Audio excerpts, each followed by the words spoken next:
रूस यूक्रेन युद्ध में पर्दे के पीछे से ईरान ने पुतिन को अपने हजारों घातक कामिकेज ड्रोन सप्लाई किए थे और इन ड्रोन्स ने यूक्रेन में क्या तबाही मचाई है ये पूरी दुनिया ने देखा है। इसके अलावा 7 अक्टूबर 2023 को इजराइल पर हुए हमले में ईरान की क्या भूमिका है ये भी सामने आ चुका है।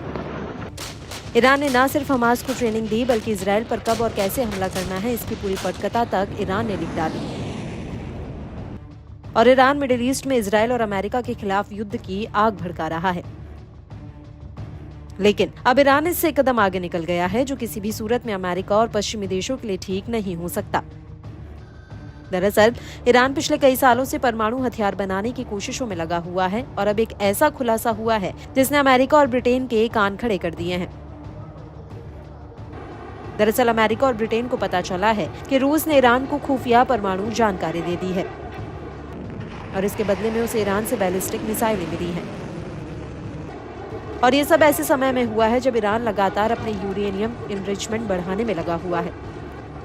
दरअसल अमेरिका के वॉशिंगटन में राष्ट्रपति जो बाइडेन और ब्रिटेन के पीएम कीर स्टारमर ने एक मुलाकात की और इस मुलाकात में दोनों ने इस बात को माना है कि रूस और ईरान के सैन्य रिश्ते बेहद ही मजबूत हुए हैं। वहीं ब्रिटेन के सूत्रों ने ये इशारा दिया है कि ईरान ने रूस के साथ परमाणु तकनीक का सौदा किया है जो बेहद ही चिंताजनक है।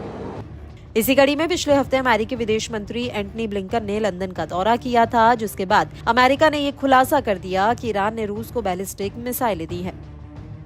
ब्लिंकन ने इस दौरान कहा था कि रूस अपनी ओर से वह तकनीक साझा कर रहा है जो ईरान मांग रहा है। ये दो तरफा रास्ता है जिसमें परमाणु मुद्दों के साथ साथ कुछ अंतरिक्ष संबंधी जानकारी भी शामिल है।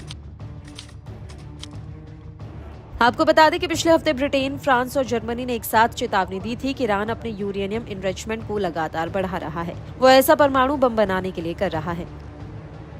हालांकि अभी तक ये साफ नहीं हुआ है कि ईरान कैसे परमाणु हथियार बनाएगा, लेकिन रूस के साथ काम करके या रूस के विशेषज्ञों की मदद से ईरान अपने परमाणु बम की मैन्युफैक्चरिंग प्रक्रिया को और ज्यादा तेज कर सकता है। लेकिन गौर करने वाली बात यह है कि ईरान ने अभी तक ये कबूल नहीं किया है कि वो परमाणु हथियार बनाने के लिए अपना यूरेनियम इनरिचमेंट बढ़ा रहा है।